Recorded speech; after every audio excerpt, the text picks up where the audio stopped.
মাথাভাঙ্গায় চালু SIR help desk, নাম বাদ পড়া ভোটারদের ভিড়।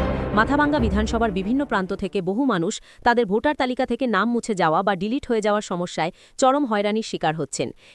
এখানে এসআইআর হেল্প ডেস্কের সামনের থেকে বলছি, মাথাভাঙ্গা এসডিও অফিস এবং যেটা নেজারত বলা হয় সেই অফিসের সামনে। এটা সিটি মাঠের ওখান দিয়ে আসবেন, এইদিকে নমিনেশনের জন্য রাস্তা বন্ধ। আজকে গতকালকে ছিল, চালু হয়েছে, আজকে আছে, আগামীকাল আছে। আপনাদের যাদের নাম ডিলিট হয়েছে তারা সত্বর চলে আসুন এবং এখানে এই ভিডিওর মধ্যেই ডিটেলস জেনে যাবেন কি কি তথ্য আপনাদের দিতে হবে এবং কিভাবে এই যাদের ডিলিট লিস্টের মধ্যে আছে কি প্রসেস আপনাকে এই ট্রাইব্যুনালে অ্যাপ্লাই করতে হবে। এসআইআর প্রক্রিয়ার পর বহু ভোটারের নাম তালিকা থেকে বাদ পড়েছে, ফলে গ্রামের প্রত্যন্ত অঞ্চলের মানুষদের মধ্যে ব্যাপক বিভ্রান্তি ও উদ্বেগ তৈরি হয়েছে। কিভাবে পুনরায় আবেদন করবেন, কোথায় যোগাযোগ করবেন সেই বিষয়ে স্পষ্ট ধারণা না থাকায় সাধারণ মানুষ দিশেহারা হয়ে পড়েছেন। রাজ্য জুড়ে এসআইআর প্রক্রিয়ায় বিপুল সংখ্যক নাম বাদ যাওয়ার খবরও প্রকাশ্যে এসেছে। এই পরিস্থিতিতে সাধারণ মানুষের সুবিধার্থে মাথাভাঙ্গা মহকুমা শাসকের কার্যালয়ে এসআইআর হেল্প ডেস্ক চালু করা হয়েছে। গতকাল অর্থাৎ 1 এপ্রিল থেকে এই হেল্প ডেস্ক পরিষেবা শুরু হয়েছে এবং আগামীকাল পর্যন্ত এটি চালু থাকবে। প্রতিদিন সকাল 10টা থেকে বিকেল 5টা পর্যন্ত মহকুমা শাসকের দপ্তরের আধিকারিকরা উপস্থিত থেকে নাম বাদ যাওয়া ভোটারদের ট্রিবিউনাল আপিলের ফর্ম জমা নেওয়া ও ফর্ম পূরণে সহায়তা করছেন। সকাল থেকেই হেল্প ডেস্কে মানুষের ভিড় লক্ষ্য করা গেছে। মাথাভাঙ্গা বিধানসভার বিভিন্ন প্রান্ত, বড়শোলমারি, নিশিগঞ্জ, শীতলকুচি সংলগ্ন এলাকা সহ দূর দূরান্ত থেকে মানুষ তাদের সমস্যা সমাধানের আশায় হাজির হয়েছেন। এদিন এক অভূতপূর্ব ঘটনার সাক্ষী থাকলেন উপস্থিত সকলে।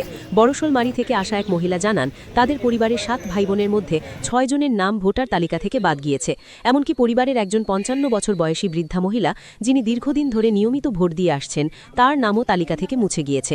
এই ঘটনাগুলি যে শুধুমাত্র বিচ্ছিন্ন নয়, বরং একটি বৃহত্তর বাস্তব সমস্যার প্রতিফলন তা স্পষ্ট।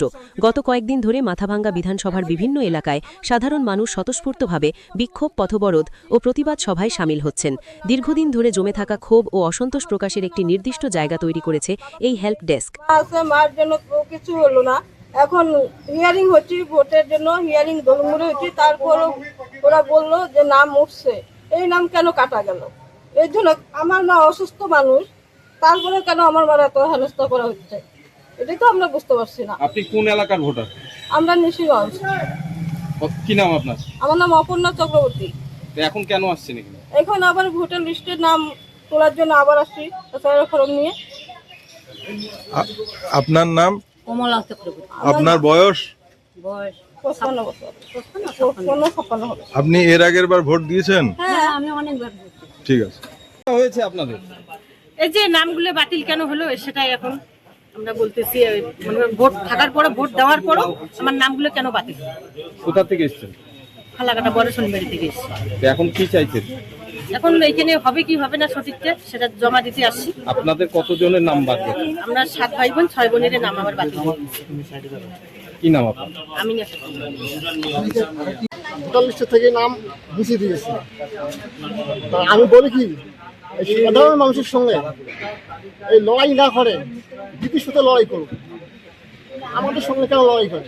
আমাদের সাধারণ মানুষ। আমি আজকে হে অফিস খুঁজতেছি, কেউ দেখা দেয় হেদিকে, কেউ দেখা দেয় হুদিকে, সঠিক ঠিকানা পাচ্ছি না।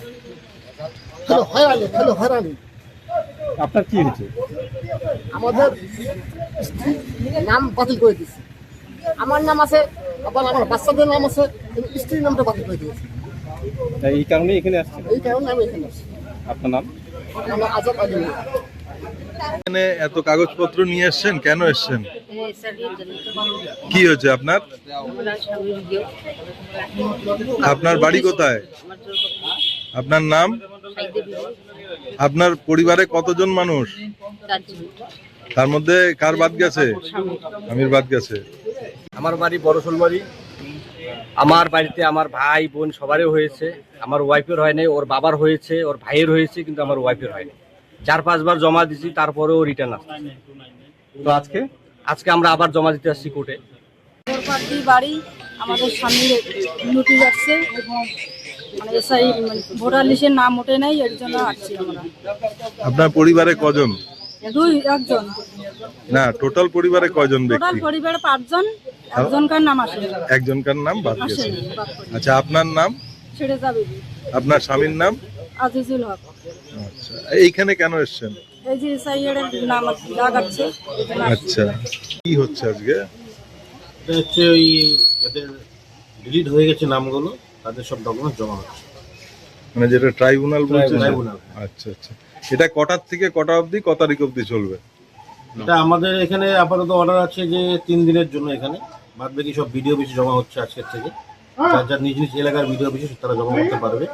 আর মাথা ভাঙার জন্য এখানে জমা হচ্ছে 3 তারিখে এবং কালকে কটার থেকে কটা অবধি খোলা আছে হেল্প ডেস্ক? সকাল 10টা থেকে 5টা পর্যন্ত। ঠিক আছে। আচ্ছা, এইখানের জন্য বিশেষ কি কি কাগজ আনলে পরে কোনো ঝামেলা হবে না, কোনো অসুবিধা হবে না? এখানে তো বিশেষ করে যাদের নাম ডিলিট হয়ে গেছে হুম। সেই সমস্ত ব্যক্তির আধার কার্ড, ভোটার কার্ড এবং বাবা মার যদি কোনো আধার কার্ড, ভোটার কার্ড থাকে এবং 2002 সালে যে লিস্টে নাম ছিল সেই লিস্ট কপিটা এবং কাস্ট সার্টিফিকেট, যা যা ডকুমেন্টস এসআইআর সময় দিয়েছিল সেই সমস্ত ডকুমেন্টসগুলো নিয়ে আসলে সমস্যা হওয়ার কথা নয়।